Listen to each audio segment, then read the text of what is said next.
Good morning students. या आधीच्या व्हिडिओमध्ये आपण सायन्स 1चं दुसरं युनिट वर्क अँड एनर्जी याच्यातला कन्सेप्ट ऑफ एनर्जी बघितलं होतं आणि त्यानंतर kinetic energy, expression for kinetic energy आपण बघितला होता. मेकॅनिकल एनर्जीचाच दुसरा प्रकार पोटेन्शियल एनर्जी म्हणजे काय ते आज आपण या व्हिडिओमध्ये बघणार आहे. Try this. An arrow is released from a stretched bow. Water kept at a height flows through a pipe into the tap below. A compressed spring is released. Which words describe the state of the object in the above examples? For example, here stretched bow. Then काय म्हटलंय? Water kept at height. A compressed spring. These are the words which express the state of the object. Second, where did the energy required to cause the motion of object come from? For example, in kinetic energy we see that a moving object passes its energy to another object or another stationary object and set it into motion. But here there is no moving object striking in all these three examples. म्हणजे कुठलाही असा striking object तिथे आलेला नाही आहे की ज्याने त्या बोला स्ट्राईक केलं किंवा वॉटरला स्ट्राईक केलं आणि मग ते काय झालेलं आहे, मोशनमध्ये आलेलं आहे. इथे जी स्टेट दाखवलेली आहे त्या ऑब्जेक्टची, that state is the cause of motion. It is the cause of force which is applied on the object and that object is set in to motion. Stretched bow, जर बोला स्ट्रेच केलं नसेल आणि आपण त्याला रिलीज केलं तर तो जास्त डिस्टन्स जाणार आहे का? नाही, जाणार नाही. कदाचित तो तिथेच खालती पडेल. परंतु त्याला स्ट्रेच केलेलं असल्यामुळे तो काय होतो, बरंच डिस्टन्स कवर करून समोर जातो. इथे जी स्टेट आहे त्याची, that is stretching.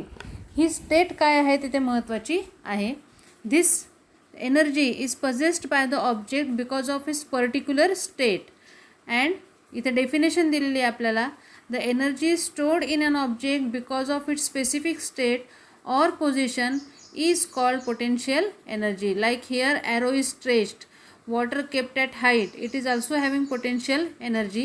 Compressed spring also have some potential energy, and because of this potential energy work is done here. After that, means while work is done, this potential energy is converted to kinetic energy and then work is done. म्हणजे या ठिकाणी जी kinetic energy मिळालेली आहे ऑब्जेक्टला work डनमध्ये displacement होण्यासाठी, ती या potential एनर्जीकडनं मिळालेली आहे.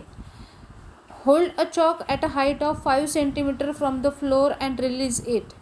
नाव stand up straight and then release the chalk.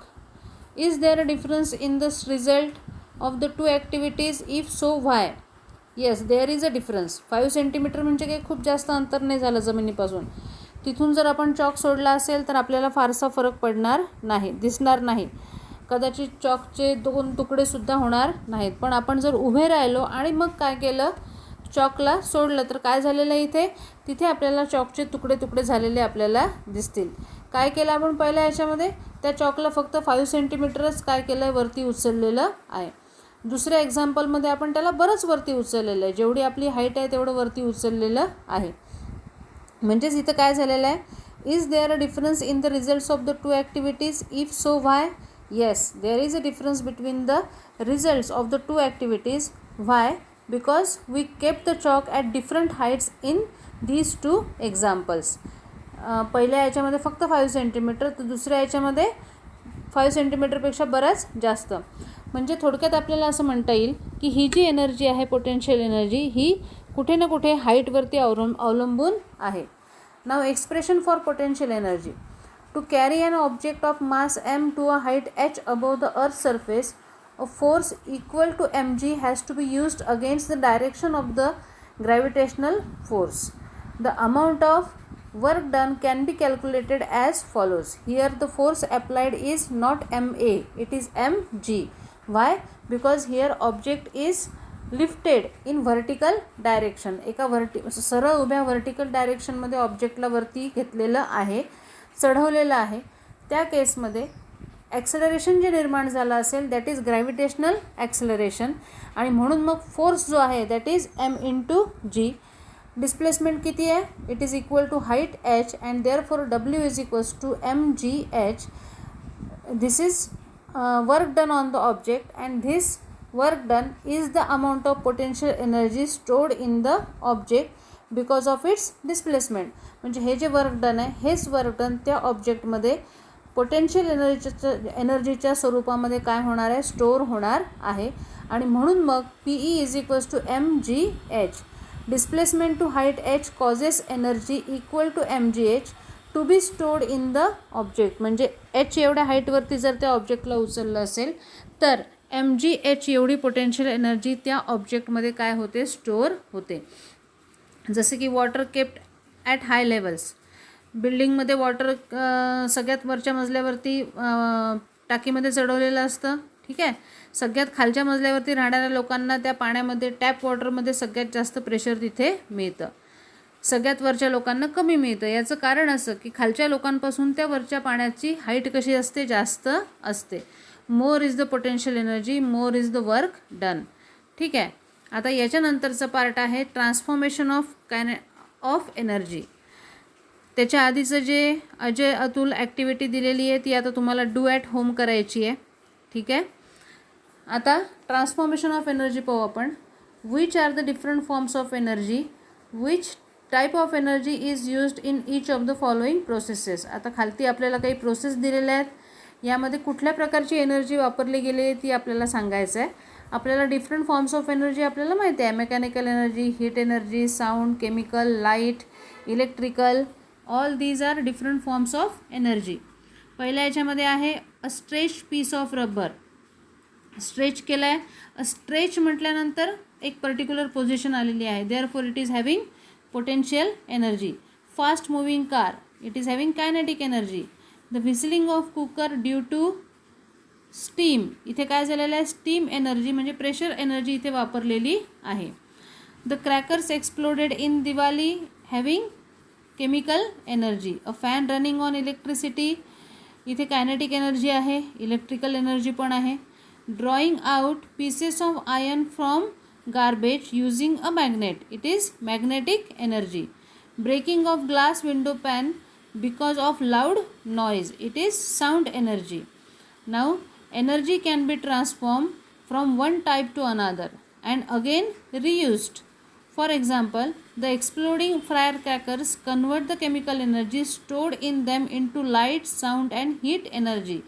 जेव्हा फायरक्रॅकर्स बर्न होतात तेव्हा आपल्याला लाईट पण दिसतो, तिथे प्रकाश पडलेला दिसतो, साऊंड एनर्जी आपल्याला ऐकू येते आणि तिथे हीट एनर्जीसुद्धा प्रेझेंट असते. ह्या सगळ्या एनर्जीज कुठून आलेल्या आहेत, केमिकल एनर्जीपासून तयार झालेल्या आहेत. म्हणजेच one form of energy can be converted into another form of energy. जसं इथे इलेक्ट्रिकल एनर्जी दिलेली आहे. या पहिल्या एक्झाम्पलमध्ये काय झालेलं आहे, while using engine, fan, electrical energy is converted to mechanical energy. आणि जेव्हा जनरेटरमध्ये ही मेकॅनिकल एनर्जी वापरली जाते तेव्हा ती काय होते, कशामध्ये कन्वर्ट होते, इलेक्ट्रिकल एनर्जीमध्ये कन्वर्ट होते. जसं सोलर सेल, फोटो इलेक्ट्रिक सेलमध्ये काय होतं, light energy is converted to electrical energy. आणि इलेक्ट्रिक लॅम्पमध्ये इलेक्ट्रिकल एनर्जी ही लाईट एनर्जीमध्ये कन्वर्ट होते. नंतर इथे प्रायमरी सेलमध्ये म्हणजे जो आपला घरी आपण वापरतो, सेल वापरतो घड्याळामध्ये वगैरे, ठीक आहे, किंवा रिमोटमध्ये वापरतो, that is primary cell. Chemical energy ही कशामध्ये कन्वर्ट होते, इलेक्ट्रिकल एनर्जीमध्ये कन्वर्ट होते. सेकंडरी सेलमध्ये इलेक्ट्रिकल एनर्जी ही केमिकल एनर्जीमध्ये काय होते, स्टोअर होते. नंतर साऊंड एनर्जी मायक्रोफोन्समध्ये इलेक्ट्रिकल एनर्जीत कन्वर्ट होते, तर लाऊडस्पीकर्समध्ये इलेक्ट्रिकल एनर्जी साऊंड एनर्जीत कन्वर्ट होते. हीटरमध्ये electrical energy converted to heat energy. आणि थर्मोकपल्समध्ये हीट एनर्जी जी आहे ती इलेक्ट्रिकल एनर्जीमध्ये कन्वर्ट होते. मीन्स या ठिकाणी one form of energy is converted to another form. And याचवरती आता बेस असलेला जो लॉ आहे, that law is law of conservation of energy. Energy can neither be created nor can be destroy. म्हणजे आपण एनर्जी क्रिएट पण करू शकत नाही, म्हणजे आपण ह्युमन बिईंग्स क्रिएटही करू शकत नाही, एनर्जी आपण डिस्ट्रॉयसुद्धा करू शकत नाही. म्हणजे ठीक आहे, it can be converted from one form into another. एका फॉर्ममधून आपण दुसऱ्या फॉर्ममध्ये कन्वर्ट करू शकतो. दस the total amount of energy in the universe remains constant. म्हणजे युनिवर्समधली जी टोटल एनर्जी आहे ती अशा रीतीने काय राहते, नेहमी कॉन्स्टंट राहते. बस फक्त एका फॉर्ममधून दुसऱ्या फॉर्ममध्ये, दुसऱ्या फॉर्ममधून तिसऱ्या फॉर्ममध्ये ती कन्वर्ट होत राहते आणि अगेन आपण त्याचा यूज करत राहतो. ठीक आहे. यानंतरची जी ॲक्टिव्हिटी आहे कपल्ड ऑसिलेटर्स, हा सुद्धा पार्ट तुम्हाला सेल्फ स्टडीसाठी आता दिलेला आहे. ठीक आहे. मी या ठिकाणी हा व्हिडिओ थांबवते. याच्यानंतरचा पुढचा जो पार्ट आहे फ्री फॉल, तो आपण नेक्स्ट व्हिडिओमध्ये घेणार आहोत.